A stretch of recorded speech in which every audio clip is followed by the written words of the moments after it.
Hi everyone, welcome to Try It. Today in this short presentation, I want to share how I was able to score a 730 in the SAT English section with just 1 month of self-study, with no tutors and with no preparation courses. Moreover, I am an international student, so I know how SAT may be confusing when you just start. But I believe that with the right mindset and with the right strategy and consistency, it is absolutely doable to get a really good score.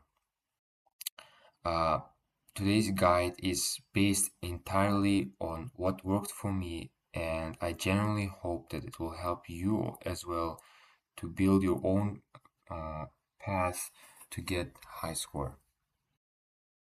So let's begin.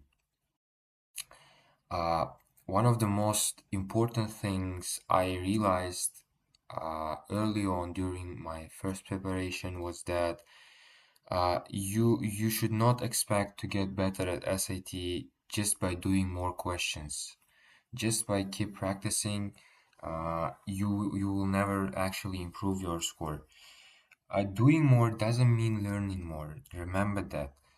And what really matters, I found it, is the quality of your practice and your understanding of each mistake, your understanding of how to approach every single individual question, your understanding of methods of how to solve this question, this particular question type.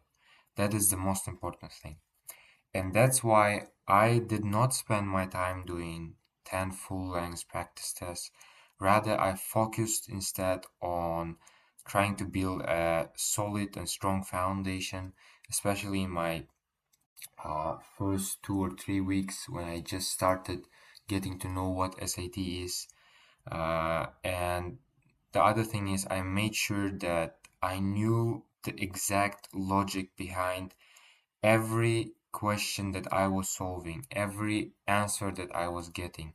I made sure that I understand why am I getting this particular answer and not the other one. If I got something wrong, I would never just move on. If it took me 20 minutes, even half an hour, I would sit down and I would ask myself, why was this wrong? Where exactly I started thinking or solving this question in the wrong way, where it misled me, and how can I avoid the same mistake next time? So, apart from that, I need to say that everybody needs to dedicate equal time to both learning, and when I say learning, I mean like reviewing rules or learning about reading strategies, or maybe even you don't know some of the grammar rules. You learning by learning, I mean learning those grammar rules as well. I think we need to dedicate equal time to that learning and to practicing. And I personally did the same thing.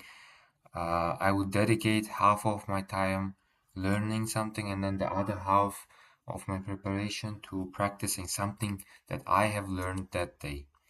Uh, this balanced this balance helped me to avoid burnouts and to improve my confidence in approaching every single question.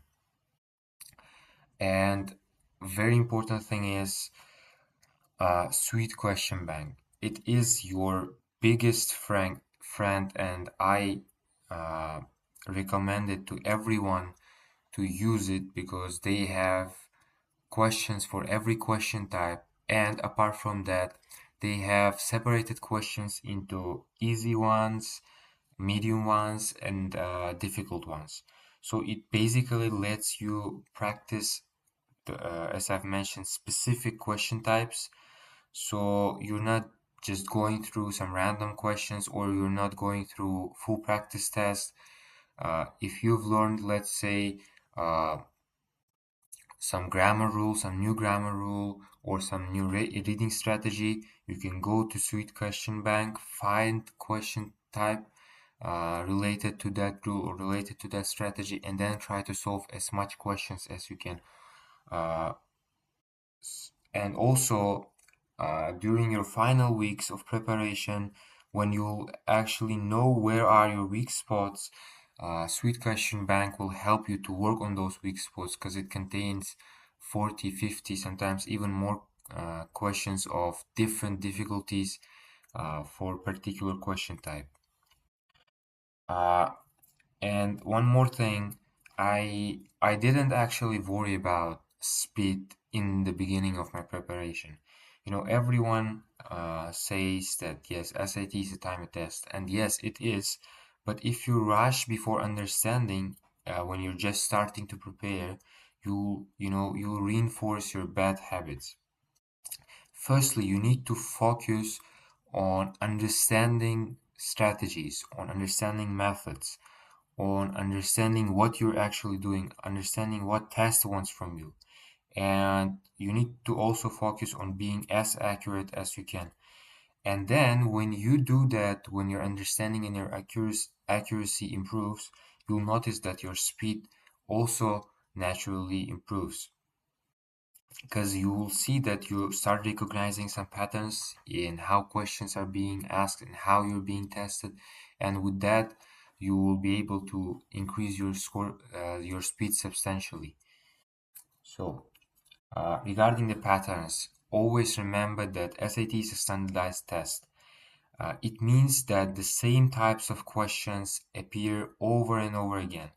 Once you learn how to spot patterns in asking uh, the questions in that particular question type, or once you learn patterns how passages are structured, you will be able to look to make them more predictable for you. And obviously, you will have to spend less time solving them. But that kind of intuition, obviously, it comes only from slow and really focused practice. So I would recommend to be patient and to be consistent. And the last thing, be ready to dedicate your time and energy. Some people may need 2 hours per day. Some people may need 4 hours. Some people maybe they need even more to improve their SAT English section. But you need to understand that you cannot improve if you dedicate half an hour every day. You cannot improve if you dedicate 20 minutes every day. You need to dedicate time, you need to dedicate energy, and you need to be committed to preparing and to improving your score. So now let's move on to reading section. And when it comes to reading section, again, I need to say foundation matters. You cannot improve just by doing some random passages in random order. You need the right resources, methods, and a strategy that actually helps you to build those essential skills to solve questions. And here are some of the resources that I personally found very useful in my preparation. Firstly, to build just a general understanding of what test looks like, how to approach questions, what to expect from tests. You need to go through Khan Academy's free digital SAT reading and writing course and go through Princeton Review Digital SAT 2025. These are the books that were very useful for me to build a really good foundation. And then once you build that foundation, I recommend going through Erica's reading book for digital SAT. Again, it's a great book, and I believe it was the game changer because Erica went through every single question type and showed clear strategies how to approach them, how to spot traps set by test makers, and how uh, to solve as much as you can in a very little time. And for vocabulary, I used College Panda's 400 words. I have memorized like 100 words, and I got like 4 or 5 words in my vocabulary questions on the test coming from that vocabulary book. So I found it to be really useful. Then for practice, I use Sweet Question Bank and some real past papers. Nothing can be better than official materials, so use only them. But the key wasn't just practicing a lot, it was how I reviewed, how I analyzed my mistakes. I made sure that I analyzed every single wrong answer I got until I fully understood why it was wrong and why the right one was right. And I would never move on unless I could explain the logic behind the question, the logic behind the answer.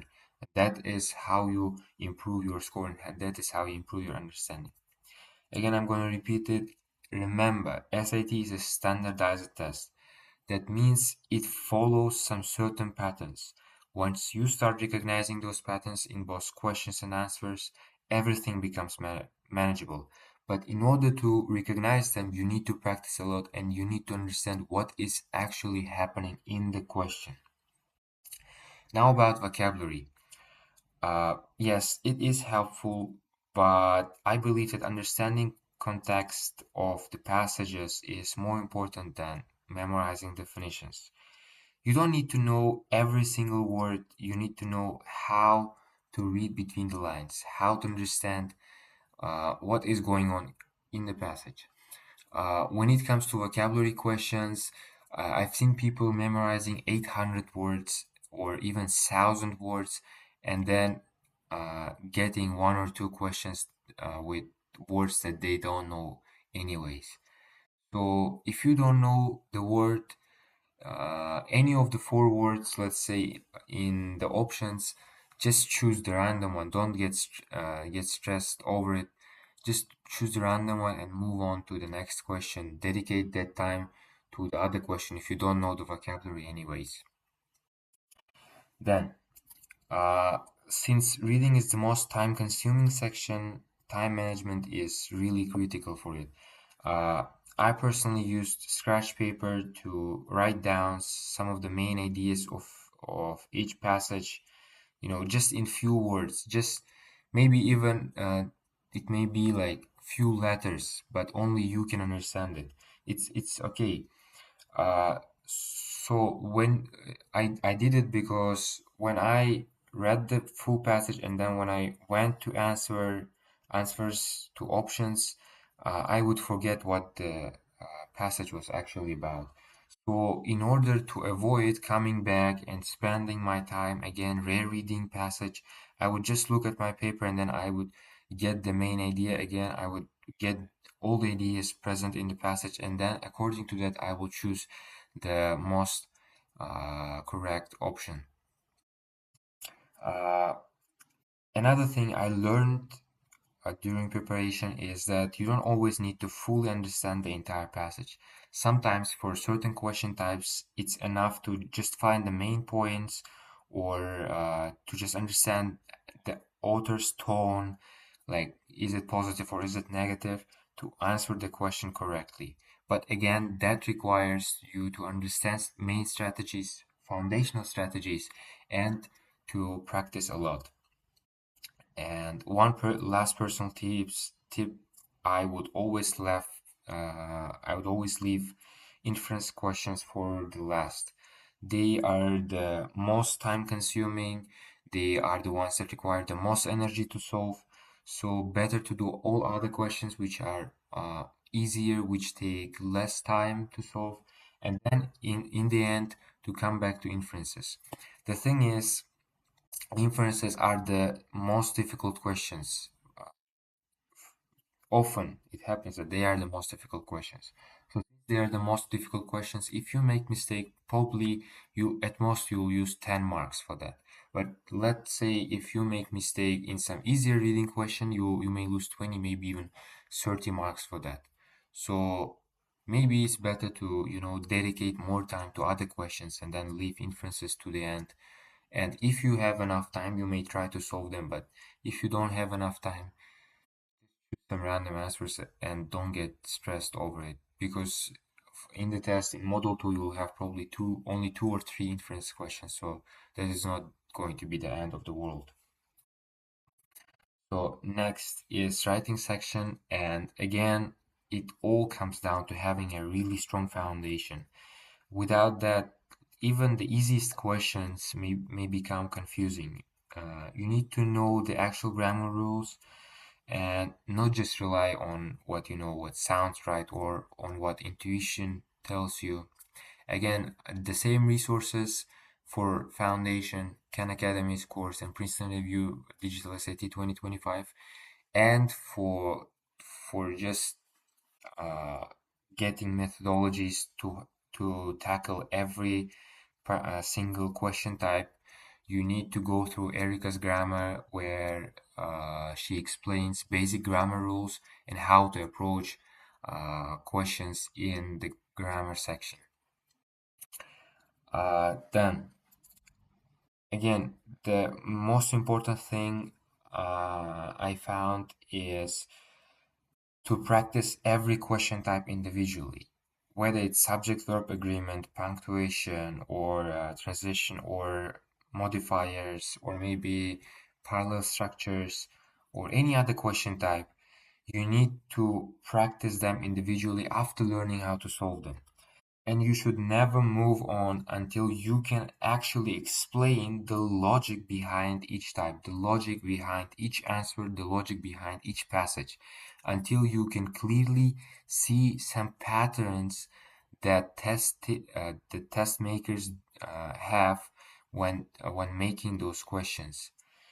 And once you can explain to yourself what is the logic, what is the backbone of the question, then you're good to move on. And I want to emphasize this. Analyzing mistakes is more important than doing more questions. So, as I said, you need to prioritize quality over quantity. And so, if I got a question wrong, I would ask myself, what rule did I miss exactly, and where did I miss it? Why did I fall for the wrong option? Why did I fall for this trap set by test makers? And what can I do in order to avoid the same trap next time? Also, never underestimate the writing section. One mistake in reading section may cost you 10 or 20 marks, but one mistake in writing section can cost you even 30 marks. Like I remember I made one very silly mistake in grammar section in Model 2, so because of that I probably lost like 20 or 30 marks. I don't know, but I definitely know that I lost a lot. Why it happens? Because SAT has a kind of curve. So since most people do grammar questions correctly, it means that those grammar questions are easy. So if you make question in them, since it's an adaptive test, you lose more marks. Whereas some reading questions, let us say the inferences I've mentioned before, they're regarded as difficult. And if you make mistake in inferences, you will not lose too many marks, because again, most people that took the test made mistake in the inference in that inference question. Another key point: never guess based on what sounds okay, what sounds right. Always be able to back up your answer with a grammar rule. You know, sometimes wrong answers may sound right, but grammatically they are not right at all. Uh, then, as I mentioned earlier, don't overthink, but also don't underthink. Trust your logic, but only if it's based on solid understanding of the question type, of the method, and of the grammar rule. Make sure to read the full passage too. Some grammar questions depend on the flow or tone of the whole paragraph and not just the sentence it is in. Uh, So sometimes some traps would be set by test makers to really, you know, for you to read just the sentence it has that has blank in it, and then uh, just forget about the sentence, the previous sentence, or some previous words, and then because of that you will make a mistake. So read the full passage. Another personal tip that I would give is to always start with grammar on test day. Grammar questions are not so as much time consuming as reading questions. They're more rule based, and if you know your grammar rules, then probably you will not spend more than 20-30 seconds solving each grammar question. And also, if you do well in your grammar section, it's a kind of psychology. You will feel more confident, and probably you will approach your reading questions better.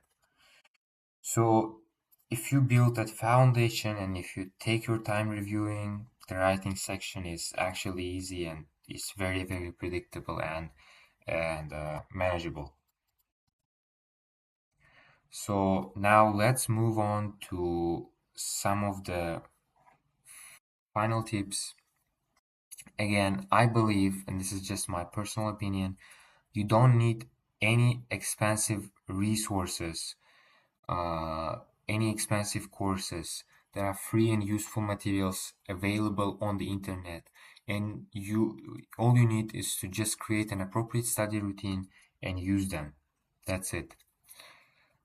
Regarding practice tests, again, I was mentioning to do question types, to use Sweet Question Bank, but also you need to be doing practice tests once in a while.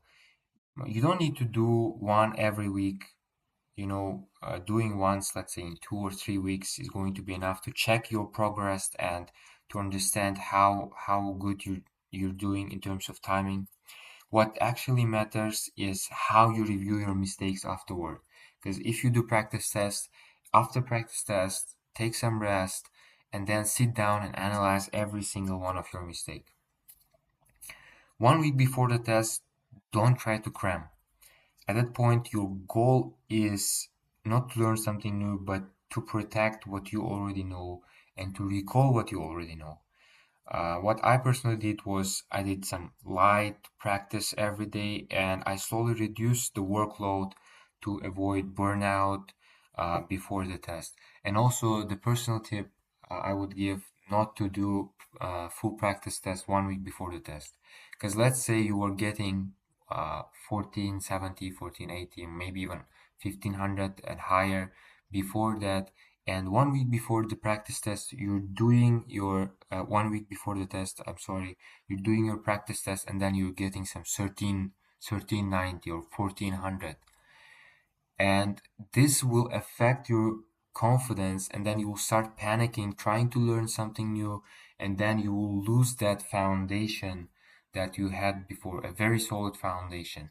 So don't do that, don't think about it, just do some light practice and just reduce the workload day by day as your test day approaches. And yes, although I said not to focus on time management, it is very important. I said not to focus on time management when you're just starting to prepare. Uh, and I still believe that no one should be obsessed over it. You need to consider it, but never be obsessed over it. You can build your pacing naturally just by doing enough high quality practice, as I've said before. And the night before the test, rest well, obviously, sleep well. On test day, make sure your mind is calm and fully concentrated only on the test. Don't get distracted by your score or expectations. Don't think about any pressure, peer pressure, whoever was saying anything to you. Don't think about it. Just focus on solving one question at a time and doing your best and applying what you already know. Again, it's a standardized test. Whatever you practice, it's going to come this in the same way on the test. They're not going to give you some new question types or some unusual questions. Everything is going to be the same in the same way that you practiced. So just think about it, just be confident and solve your test. Most importantly, never invent any new rules during the test. Stick to what you've already learned, stick to what you already know. Don't rely on intuition or gut feeling, and trust the exact grammar rules or methods you've learned and patterns you've trained yourself to recognize in each question type. And remember, the questions on the test, they will feel familiar. Maybe you've seen them somewhere, maybe you've gone through them, but I will repeat it again. They are not harder. They are not going to be harder. Don't get overwhelmed thinking, oh, my practice test was easy and my on test day I had very difficult tests, or on test day I'm going to have a very difficult test. No, you're not. You will have the same question types, the same difficulty that you had on practice test. Because again, I'm going to say it is a standardized test. And if you've practiced seriously, if you've practiced with high quality, and analyzed every single one of your mistakes, then it means you're already prepared and you can score a high score on the test. That's all from me, and I hope this gives you clarity and confidence. Self-study works if you stay consistent, reflective, and focused. So, thank you for your time. Thank you for your attention. If you have any questions, you're free to leave them in the comments section. Do not forget, obviously, to like the video and subscribe. If you want more videos like this one, let us know in the comments. And that's it from me today. Thank you, everyone.